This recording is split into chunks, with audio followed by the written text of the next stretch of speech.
Just before we start, I want to thank and recognize a lot of people and organizations who helped to organize this event today. So first of all, the Khanbogd Tri-Partite Council and its members. So that includes some of our herders from Khanbogd Soum. That includes Khanbogd Soum government. And of course, it includes Oyutogoi. And also thanks to IFC, International Finance Corporation, all of whom have worked to make this event come together today. So thank you for all of your hard work and helping to bring this together. And this is part of CAO's mandate that any case we get anywhere in the world that goes through dispute resolution, we will always have some role in monitoring the implementation of those agreements. And that brings us to here today. In Khanbogd, on Friday, we were able to have a case closure celebration marking the end of the CAO process and a new phase in the work of the Tri-Partite Council as they will continue their good work. And then also here today, because one of the things that CAO is asked to do by the World Bank Board, by other stakeholders, is to help share lessons and experience from CAO cases for other communities, for civil society, for other private sector companies that might benefit from these experiences. And so that's why we're here today, and we really appreciate you all coming. We hope you will find it a valuable day. There will be some remarks, and we will try to leave a lot of time for questions and discussion so that this can be very interactive, and you all will have an opportunity to interact with us and with the people who are speaking.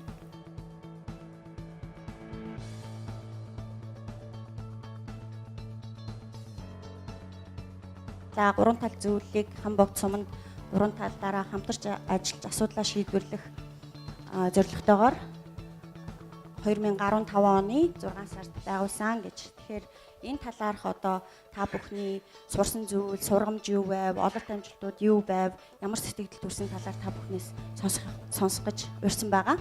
Энэ өндөрлгөөс бид харж байхад бас нэлээдгүй олон зүйлийг бас сурч мэдсэн, сонссон, дуулсан бас олон юмнууд би бол одоо яг Khanbogd Сумын жавхан туугийн малчин ийм хүн, эгэл жирийн малчин хүн өнөөдөр бас энэ томоохон уул уурхайн компани болоод бас төр захиргааны байгууллагатай хэлцээр хийх ийм чадамж сайжирна гэдэг бол бас хугацаа шаардсан маш их зүйлийг уншиж судлах хэрэгтэй болсон.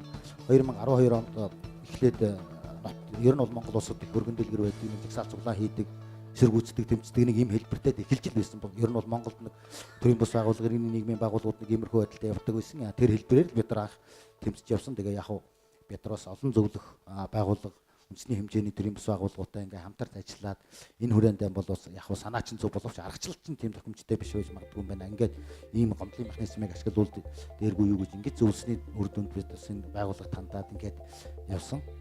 Мэдээж зүгээр мал маллах одоо өөр одоо сайн тодорхой юм мэдэхгүй энэ одоо эгэл жирийн малчин хүн энэ хэлцээр дорно гэдэг бол бас маш их хэмийг л одоо ойлгож сурч өөрсдөө маш их хүчин чармаалт гаргах, цаг хугацаагаа зарцуулах ингэж одоо хичээл чармаал ажилласан. Энэний нийгмийн төлөө, нийт олонны төлөө ингээ явхад хинч биднийг цалинжуулаагүй, бид нар хинээс цалин мөнгө gorж байгаагүй.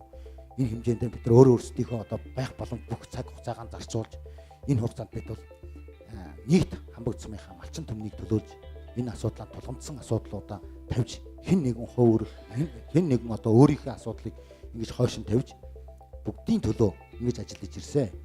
Маш олон удаагийн уулзалт хэлцэл явагдажсэн. Анх 2013 оны 3 сарын 15-ны мэдээлэл солилцох уулзалт маань ер нь бараг л нэг нэлээд хүнд болж ирсэн. Эвдрүүлэлтэн зөөчлөгчдийн хувьд бол нэлээд хүнд тийм уулзалт анх болж ирсэн байх. Тэрнээс хойш бид одоо бас нөгөө талдаа яг юу хүсэж байгаагаа ойлгуулах, тэрэнд холбогдох одоо нөгөө үндслүүдийг нь бас гаргаж тавих. Ингээд одоо харилцан бие биенээ бүрэн дүүрэн ойлгох, нөгөө талаа мэдээлэлээр бүрэн хангах, нөгөө талаасаа мэдээлэл гүйцэд авах гэх мэтчдэнгийн одоо маш олон зүйлүүдтэй хэлцээр хийх бас арга тактик хэрэгсэн маш олон зүйлүүдийг бол бид сурч мэдээж түүнийг өнөөдөр хэрэгжүүлээд өнөөдөр бид туршлага хуваалцах хэмжээнд очиод байж байгаадаа бас туйл их баяртай байна.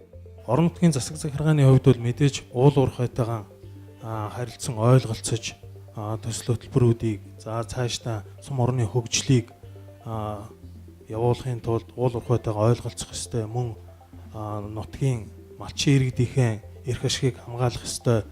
Энэ байр сууриасаа одоо энэ өнгөрсөн хугацаанд хандаж ажиллаж байсан. Бид ямар ч байсан одоо нэг гомдлыг биш, нийт одоо 380 гаруй малчин өрхийн нийтийн эрх ашигыг хамарсан томоохон төсөл хөтөлбөрүүдийг цаашаа явуулах нь зүйтэй юм а, энийг нь дэмжих ёстой юм а гэдэг энэ зүйл дээр одоо гурван талын одоо талууд маань бүгд ер нь санал нэгтэй байгаа. Тэр ч үүднээсээ одоо өнөөдөр энэ гомдлыг хаагаад дараагийн томоохон төсөл хөтөлбөрүүдийн цааш нь явуулах энэ шатан дээр хүрээд ирсэн байгаа. Энэ бол мэдээж энэ гурван тал зөвлөлийн хувьд түүхэн өдөр 2015 оноос хойш бид нар өнөө хүртэл хэрэлддэг бус, хилцдэг болсон байна. Гацдаг бус, гаргалгаа гаргадаг болсон байна. Нэгнээ үүсгдэг бус, дэмждэг болсон байна. Ийм томоохон давуу талуудтай болж чадсан байна гэж би харж байгаа. Яг уу дөрөнд Батсангал дарга бас хэлсэн маш олон бэрхшээлтэй зүйлүүд их гардаг байсан гэдэг. Энэ гурван талт зөвлөлд маань ажиллаж байгаа энэ хүмүүс маань ямар нэгэн байдлаар нэгч төгрөгийн салингүй тэгсэн хэрнээ нутаг орныхон төлөө, нийт малчтынхын төлөө цоглох зүрхтэй хүмүүс байдаг учраас ингэ ажиллаж байд юм аа. За энэ процесс эхлэнгүүд мэдээж хэрэг аль аль тал нь малчид бохимдолтой оюут толгой хүү бид нар зөндөө уулцсан шүү дээ. Тэгээд яагаад ийм болчихвоо гэж одоо нэлээх одоо эмоцтой. Аль аль тал нь бол одоо өөрийгөө хамгаалах байр суурин дээр эхэлж исэн. Энд сэргээд харахад бол хүмүүс бид нар уул уурхайн компаниудыг хараад орон нутгийн харилцааны аз мэрэгжилтэнгүүд байгаа шүү дээ. Зөвхөн оюут толгой биш. Тэгэхэд бол хүмүүс ихэвчлэн уулзалтын тоог яриад байдаг юм байна. Гэхдээ уулзалтын чанарыг бас ойлгодгүй юм байна. Ер нь бол явж байгаад энэ бол хүмүүсийн харилцаа юм байна. Хүмүүсийн тасралтгүй хоорондын харилцан яриа гэдгээ бид нэрээс ойлгодгоо. Тэгээд яриа болгон дээр мэдээж хэрэг тохирсон ажлууд байгаа. Тэрийг эргээд хоорондоо баталгаажуулаад өргөжлүүлээд ярих процессоо мартдаг юм байна. Хамгийн том юм нь тэр юм байна гэж ойлгоод тэрнээс болоод нэгийг санамсаргүй байдлаар гомдоодог, гомдол нь бүр тэр нь бохимдол болоо явдаг байна. Ингэж их бохимдсон хоёр талын одоо уулзуулах үр дүнтэй яриа одоо бий болгоход бол энэ нөгөө хөндлөнгийн зуурчлал буюу одоо омбудсманы зуучлах үйлчлэг бол маш их тусалцаа өгсөө. Тэр нь бол яаж юм гэхэлэр хамгийн нэгдүгürt бол бид нарыг юунд сургасан гэхэлэр түрүүний Батсангалын хэлдгээр бол энэ уулзалт болгох маань бидний хувьд бол хичээл сургалтууд байсан. Дээрээс нь мэдээж хэрэг омбудсманы байгууллага өөр бусад пис нэгсэргээ байгууллагууд бид нар зөндөө сургалтууд хийсэн. Маргалдаж байгаа талууд ихэвчлэн хүмүүс руугаа одоо хамгаалтанд ороод хүмүүс руугаа дайраад идэг юм байна. Одоо хувь хүн руугаа чиглэдэг. Тэр хамгийн буруу юм байна. Тэгэх юм бол бид нар одоо үр дүнтэй гэрээ хилцээр яриа явагддгүй юм байна. Яг гэвэл чи гэдэг өөрлөн дайрахаар буцаагаад хамгаалт ирнэ. Тэгэхээр энэ харилцаа нэрээ явдгүй юм байна. Тэгэхээр энэ хөндлөнгийн зуучлал юу гэдэг вэ гэхээр бид нарыг асуудал руугаа ханд. Яг юунаас болсон юм? Тэр асуудлынхаа мөн чанарыг ойлго. Тэгээд тэнцэнээсээ ойлгосон хүмүүс чинь за энээс гарахын тулд за энэ асуудал дээр нөгөө тал маань ямар байр суурьтай байгаа, ямар эрх ашиг нь хөндөгдөд байгаа, нөгөө тал маань ямар асуудалтай, ямар эрх ашиг нь хөндөгдөд байгаа, айл гаргалгаа ямар хэдэн хувилбараар бид нэр асуудлаа шийдэж болох ингээ хувилбаруудаа гаргадаг болсон. За энэ бол хамгийн том юм байна гэж бодож байгаа. 6 жилийн хугацаанд сонсож сурсан гэж бодож байгаа бүгдөө өөр сонирхолтой ирнэ. Бид нэр яаж нэг баг болж ажиллах юм? Мэдээж хэрэг гурван талыг төлөөлж байгаа. Гурван өөр эрх ашиг бид нэр төлөөлж байгаа. Орон нутгийн харилцааны улсууд хөвчлэн гадагшаа их ярьдаг. Дотгошоо бас компанида мэдээлэл хэрэгтэй. Тэр нь бас бидний хувьд бол бас их чухал юм байна. Нутгийн иргэдтэй уулзаж тэднийхээ санал бодлыг авдаг. Бодит ийм уулзалтуудыг хийхгүйгээр бол зүгээр нэг багийн иргэдийн нийтийн хуралдаар ч юм уу нэг хальт мэдээлэл өгсөн болоод өнөөхийг гарын үсгийг ашиглаад ингээд эсвэл эхэлсэн хойноо манайх чинь налиутын зөвшөөрлийг авсан ш тэгээд нэг ийм бүрхэг барахыг юм яваад байхлаар л эн чинь энэ зөрчил энэ маргаан чинь эхлээд үүссэн. Асуудлаа ширээний ард суугаад өөдөөдөөс хард сууж агаад ярилцсан. Манайх ч оролцсон. Энийг л бид нар одоо энэ Монголдоо уул уурхайн салбар одоо эрчимтэй хөгжиж байгаа энэ Монгол улсад бас нэг туршлага болоод сайн туршлага жишг болоод бүтээсэй гэж бодож байгаа.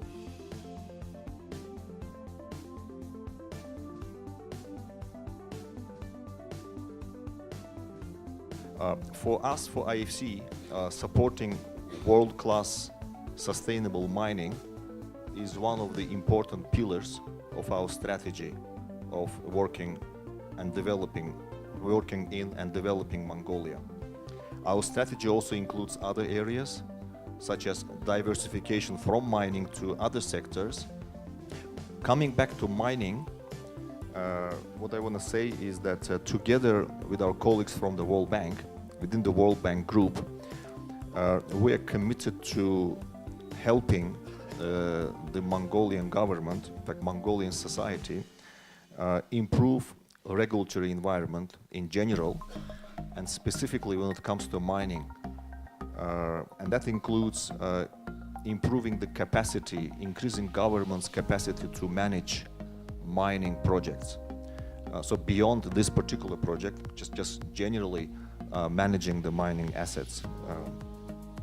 As well as demonstrating through our specific OT project how linkages to the rest of the society can be improved and how the mines can operate in an environmentally and socially sustainable manner. In this context, lessons learned through the process and being discussed today and shared between the parties, and definitely for us, for IFC, that were gained through this mediation process will help us, IFC, achieving our strategy in Mongolia through better monitoring of the OT project itself, in designing new engagements going forward, and in delivering our strategy generally here in Mongolia. Нотгийн хүн амд ирэх та нар ийм эрэхтэй та нар ингэ хохирчихсан байна. Энэ хохирлыг чинь ингэж барагдуулах ёстой юм байна. Энэ хохирлоо ингэж нэхэмжилдэг юм а гэсэн хүний эрхийн сургалтуудын дараа энэ олон улсын стандартууд, хамгааллын стандартууд гээд энэ бодлогуудыг бол танилцуулаад сургаад явдаг. За төрийн бас байгууллагыг ер нь одоо нөө техникийн хэлээр хэлбэл нэг трансформатор гэж хэлж болох юм тийм ээ. Олон улсын стандарт, олон улсын эрх зүйг орон нутагт тохирж байгаа иргэнд ойлгох хэмжээнд тийм үү? Боловсруулж, хөрвүүлж, интерпретац хийж хөргөж өгөх. Тэр хүмүүсийн хохирсон байдлыг тийм үү эргүүлээд тэр олон улсын үндэстэн дамнасан корпорацид, олон улсын санхүүгийн корпорацийн гадаад хүмүүст ойлгуулах тийм ээ. Ойлгуулах энэ хоёрын хооронд бол одоо тийм үүрэг гүйцэтгэдэг байж байгаа. Төрийн бус байгууллага орон нутагтайгаа шууд холбогдож орон нутгийн төрийн бус байгууллагаас байнга мэдээлэл татах, нөгөөдхөө дээш нь олон улсын төрийн бус байгууллагуудтай. Гадаадын төрийн бус байгууллагуудтай иргэний нийгэм дотор бол асар их мэрэгжлийн чадвартай төрийн бус байгууллагууд сүлжээнүүд байдаг. Ийм хохирол надад учирчаад байна гэдгийг хэлүүлдэг. Гомдол бичгэд сургадаг. Тэгээ гомдлыг хамтран гаргадаг. Малчдын эрхийг төрийн компани эрхтэд тэнцвүүлж өгөх асуудал гэдэг. Тэрийг дүрмээр хийдэг. Дүрмэнд нь суулгаж өгнө. Зөвшөлтслөөр гаргаж өгдөг үндсэн зарчим ажиллах ёстой. Малчин тал гомдлоо барагдуулахгаа сууж байгаа, тэнд сууж байгаа малчин тал зөвшөөрөөгүй байхад шийдвэр гардаггүй байх зарчим сууж өгөх ёстой гэдэг. Ингээд гурван тал зөвлөлийн дүрмээр тэр эрхийг нь чадвархыг нь тэнцвүүлж өгдөг. Уурхаанууд харамсалтай нь дандаа алслагдсан газруудад байдаг. Алслагдсан газруудад хүрч очих асуудал бол маш их чухал. Санхүүжилт дээр бол анхаарах нэг зүйл хамгийн том бидний чухал урдаа барьдаг зүйл бол хараат бус санхүүжилт. Тэр эвлэрүүлэн зуучлагчдын гол үүрэг бол тэр үнэлгээ хийх, маргааныг шийдвэрлэх үе шат. За тэгээд мониторинг хийх гэсэн ийм 3 үе шатн дээр бол бид ажиллаж байгаа. Тэгэхээр би ерөнхийдөө энэ эвлэрүүлэн зуучлагчдын ажлыг бол харахтаа мэдээж хэрэг нэн тэргуунд талууд тохиролцоонд хүрэх. Аль талуудын одоо хүсэл сонирхолд нийцсэн эрх ашигыг хангасан ийм тохиролцоонд хүрэх асуудал номер 1.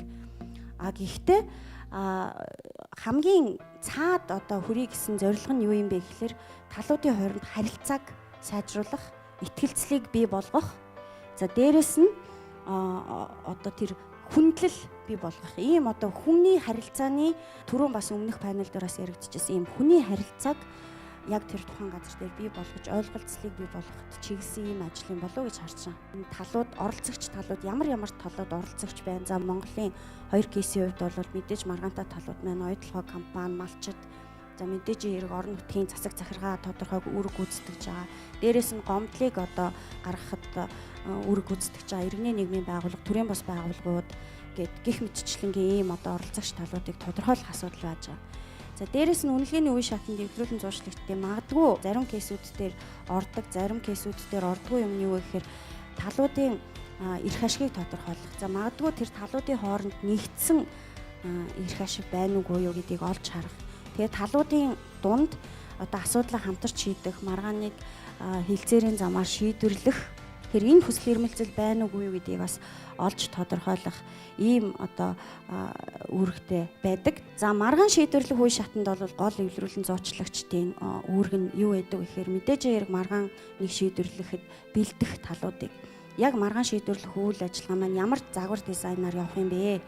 Энийг тодорхой болгох. За энэ дотроо ямар дэгийн хүрээнд, ямар гормын хүрээнд одоо энэ үйл ажиллагаа явах юм, хурал хилцэх асуудлууд нь ирэмбэрээ ямар байх юм ч гэдэг ч юм уу гих мэтчлэнгийн ийм асуудлуудыг явуулж тодорхой болгож хилцээрийн хурлуудыг бол чиглүүлж хөтөлж явна гэсэн үг.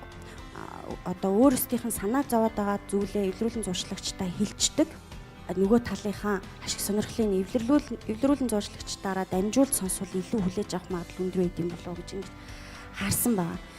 За мониторингийн шатанд бол мэдээж одоо талуудын хүрсэн тохиролцоо тэр хэрэгжиж гэнэ үгүй юу? Эргээд нөгөө тохиролцоогоо цаашид үргэлжлүүлэн хэрэгжүүлэх хүсэл эрмэлзэл байна уугүй юу гэдгийг хяндаг гэсэн үг. Ингээд эцэст нь бид нэр үнэлгээгээ хаадаг. Ийм л үүрэгтэй. Тэр гуравтаа зөвлөл өөрөө байн хөгжиж явна гэсэн нэг ийм ойлголттой гуравтаа зөвлөлийг эхлүүлэх хэрэгтэй. May have happened and being willing to listen and work out the issues, because I've seen some cases where companies have been in similar cases have been dismissive, defensive, trying to basically close their eyes and pretend that there is no issue. That doesn't help resolve the issues, certainly. In terms of the lessons for IFC itself, I think at the stage of designing of the projects, it's important to take a temperature on the ground and try to assess what the sensitivities may be to the proposed projects. And just to give IFC some credit, the performance standards that were mentioned, environmental and social standards, when we received these complaints, they didn't exist in Mongolian.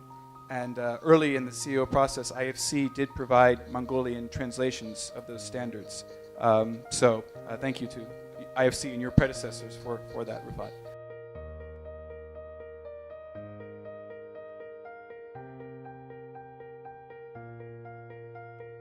And the next panel discussion will be on joint fact-finding, which was one of the tools that the TPC used in the CAO process to help resolve the complaints.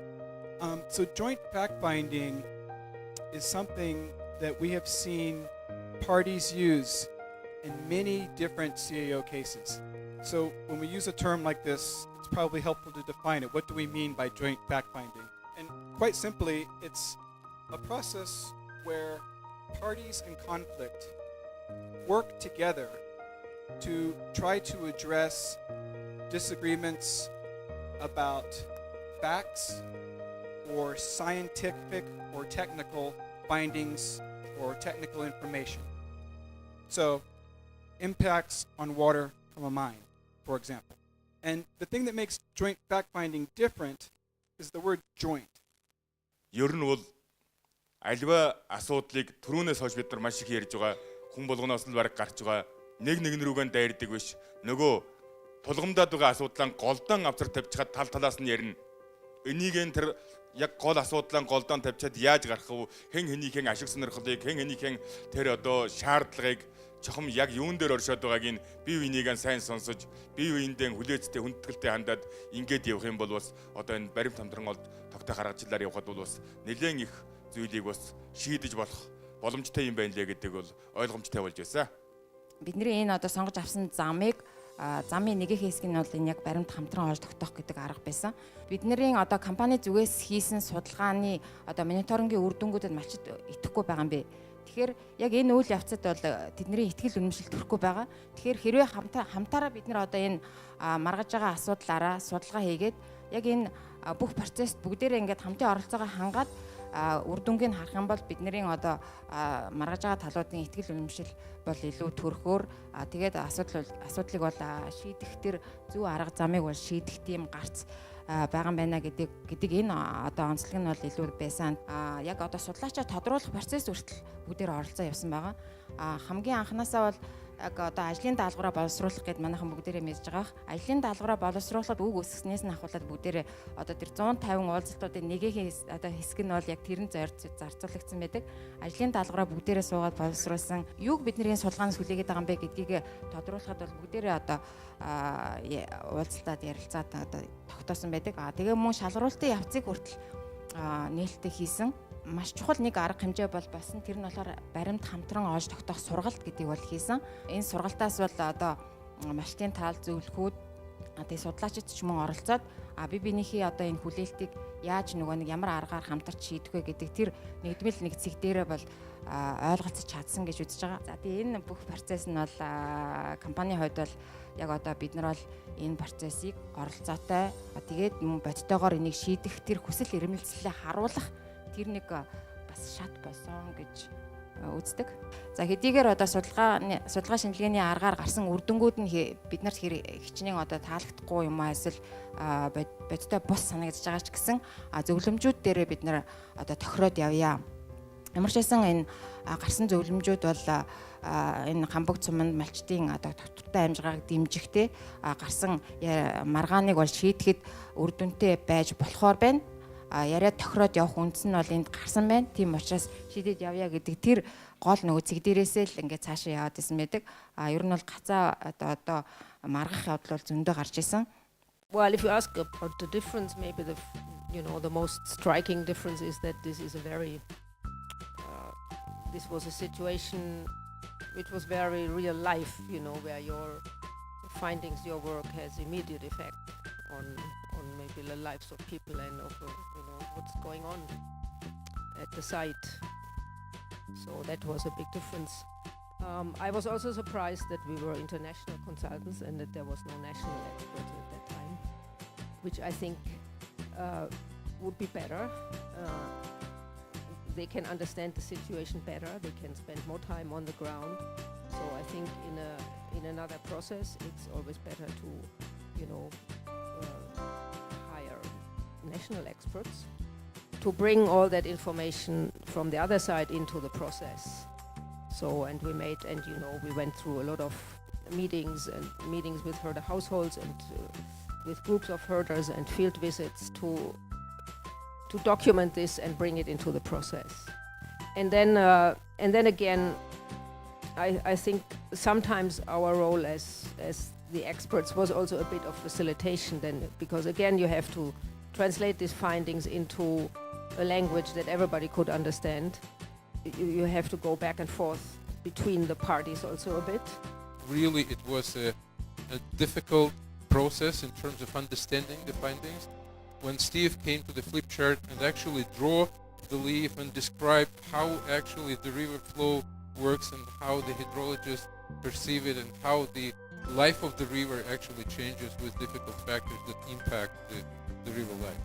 So, and that was the turning moment, as I've learned, have been described, when actually this, not a researcher skill, actually helped to the people on the receiving side to understand the information and the data that they were trying to provide.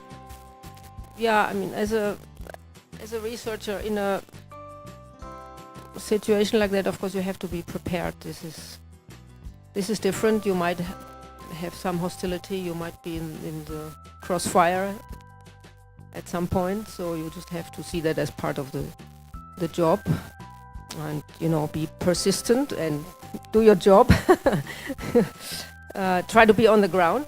Try to communicate well with all parties involved. Spend enough time in the field also, or in offices wherever it's necessary. Don't just read the documents, but work with the people and the organizations involved. Бид нар харин нөхөн олгуурын багцыг бас доктортой амжиргаа тал руу чиглүүлэх арга тал дээр бол нэлээд их одоо 3 тал гуруулан мэрийн чармааж ажиллаж бас бүх одоо Khanbogd сумынхаа нийт малчтаас нөлөөлөлд өртсөн өртөөгөө бүх нийт малчтаас санал асуугаад явуулаад ингээд доктортой амжиргааруу чиглэсэн тэр хүн тэр малаан өсөхийг зорж байна уу? Айл эсвэл үйлдвэр одоо жижиг дунд үйлдвэр өөрийнхөө ахуйн амьдралыг одоо аваад явах ийм одоо доктортой амжиргааны арга хэрэгсэл рүү юу яаж байна уу? Ийм юм руу нь бол нэлээд сүүлийн тэр хөн хэлцэх багцд нь бол одоо ийм тогтвортой хэмжээр гаруй чиглэсэн багц орсон гэж ойлгож байгаа.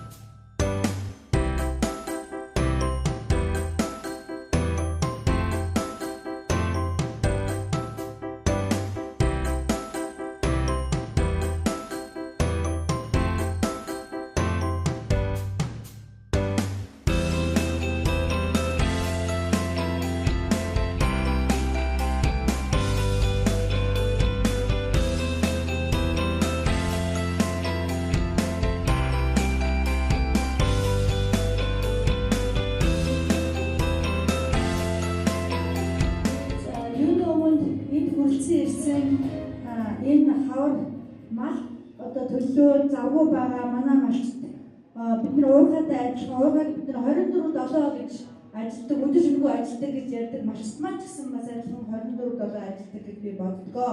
Тэгээд эрхэм малчд энэ сумын удирдлагууд одоо бусад одоо энэ зөвлөхүүд чиглүүлэгч та бүхнийхээ энэ өдрийн амрыг ирье. Өнөөдөр энэ гурван талд зөвлөлийн маань хөгжлийн шин шатнд орох түүхэн өдөр болж байна. Ажлын хүнд хэцүүлдээ энэ хоёр талыг хооронд нь эвлэрүүлэн, зөөжлөн тэгээд тухайн нөхцөл байдал сая засаг хэллээ хүн болгоны ааш аваар янз бүр сэтгэл хөдлөл янз бүр энэ бүгдийг даван туулж гарч ирсэн нэг сайхан бүсгүй байгаа. Би энэ бол манай нандаа байгаа. Бид нар өнөөдөр энэ хөгжлийн шин хуудсыг нээж байгаадаа маш их баяртай байгаа. Тэгэхээр би өчигдөр одоо манай малчтай хандж шижсэн. Та нар бол малчин үе тэнгийн сурагч багш нар болсон байна гэж хэлсэн байгаа. Төлөвлөлийн ардчлал манай гурван талт байна гэж харж байгаа. Яагаад энэ олон хүмүүсийнхээ дахийг дааж явж байгаа учраас бид нар бол алдах хэрэгтэй байхгүй. Гурван талтынхаа цаашдын энэ маш их том зорилт тавьсан байгаа. Ингээд энэндээ хөргөд бүх талуудтайгаа хамтран ажиллаарай. Ялангуяа манай малчд маань та бүхэн дэмжих хэрэгтэй шүү. Би одоо гурван талт зөвлөлийн одоо малчдын төлөөллөөр одоо сонгогдож ажилласан. За энэ одоо малчдын төлөөллөө болохоор одоо багийн иргэд маань одоо иргэдийн нийтийн хурлаар сонгодог байгаа. Зөвхөн одоо хөдөө аж ахуйн малчдын чиглэл одоо малчдад чиглэсэн үйл ажиллагаа явуулахаас гадна эрүүнтэй уялдуулаад энэ гурван тал зөвлөлийн одоо гэрээгээр хэрэгжих ажил бол одоо сум орон нутгийн хөгжил дэвшилд бас томоохон түлхэж сулах ийм гэрээ хийгдснээр бол онцлог байна. Тий, малчин бидний төлөө сууж байгаад одоо хуралдаж одоо бидний бас асуудлыг шийдэж байгаа та бүхэнд ч бас одоо гадна дотны та бүхэнд бүгдээрэнд нь баярлалаа гэж хэлий малчин хүний хувьд. Би бол одоо оюун толгой нүүлгэн шилжүүлэлт 2004 оны нүүлгэн шилжүүлэлтэнд орж одоо нүүлгэн шилжүүлсэн тийм малчин хоо нэг насаар бол малж явсан тийм хүн. Одоо бид нар бас зөндөө бэрхшээл толгорчд байсан нарийн сайтах муудах тийм асуудал бол зөндөө байсан. Тэгээд энэ гадны одоо омбудсманы байгууллага жуулч одоо эвлэрүүлэн жуулчлах одоо нандин чимэг энэ бүхэд ирж болвол мөн оюун толгой болвол бид нар оюун толгой байна. Бас бид нартай ярьж хоор санал бодноо хуваалцаж бид бүхний бас санал бодлыг бас ажил амьдрал бидний амьдрал тусгасан. Энэ бүхтэд бол одоо хувийн зүгээс бол малчдынхаа өмнөөс одоо баярлж байна бас. Well, I'm very glad that today we're having this event, this knowledge sharing event organized by the World Bank Group's Office for Compliance Advisor Ombudsman, together with the local community, together with NGOs, because this is the event, not only the positive event, but this is the event where we can share our experiences and draw from them the lessons learned for the future. Through the development of OT project, we can demonstrate how mining companies can improve outreach to local communities and societies, and show through this example how mining companies can operate in an environmentally and socially sustainable way. So that will be a good example both for us and for the government of Mongolia to draw experiences from to develop the mining sector further in this sustainable way. That's why we think that this is not only a positive, happy event, but this is actually a useful event where we share these experiences and we can go forward and be even more successful going forward. I'm really happy. Well, it's not just the success of the CAO, it's mostly the success of the parties who have taken a strong effort and basically have enough courage to start this process, and now they basically observe the results. Today it has been a very important day for OT and an important milestone in our strategy of social and responsible mining. Be here today with CAO, with the herders' families, and with the NGO, civil society, with OT team, OT community team and all management team, really to celebrate the conclusion of the first phase of the Tri-Partite Council. As you know, it has been a long journey since 2012, when the herders really raised complaints about the impact that our mine will generate on the local community. And this is a world-class exercise, how we listen our herders and how we invite a mediator to help us as we learn within the CAO and IFC, supporting us to have a professional mediator to help us to have a constructive dialogue with our herders and local communities. As outcome, we have completed this several claims in a constructive way. And now we are moving our strategy from the claims and entitlement to ownership, to look the future. So this foundation has been very important to be built. Now we have a positive, constructive relationship, we have trust, and now we are going to work together as one team, not only because we fixed the issues in the past, but we are going to work as one team to make the local community even more stronger. Mashil Bairla, Mashil Semben to all of you that was involved in this great project. Энэ арга хэмжээ бол энэ гурван тал зөвлөл бол бусад аймагуудаа үлгэр жишээ болсон ийм зөвлөл байгаамаа. Тэгээ энэ үйл ажиллагааг бид нар анхнаас нь дэмжиж явсан. Энэ олон чухал асуудлуудыг шийдэж цаашаа олон асуудлуудыг шийдэхээр төлөвлөгдсөн байгаа. Гурван тал зөвлөлийн оролцогч нар, зуучлагч нар бүгдээр аймгийн засаг даргын тухайн газрын бол баярлаж талархаж байгаа илэрхийлье. Та бүхэн төлөвлөсөн энэ олон төсөл арга хэмжээ бүх ажлуудаас сэтгэлжлэн бүтгэх гэрүүлийг дэвшүүлж дахин баярснаа илэрхийлье. We are very grateful to the local Khanbogd Soum government, to the local Khanbogd herders, and to Oyu Tolgoi for being willing to come and be a part of this knowledge sharing event today. It's very generous of them to be willing to share their experiences and their lessons to a broader audience of both civil society organizations as well as other mining companies and private sector and other development organizations.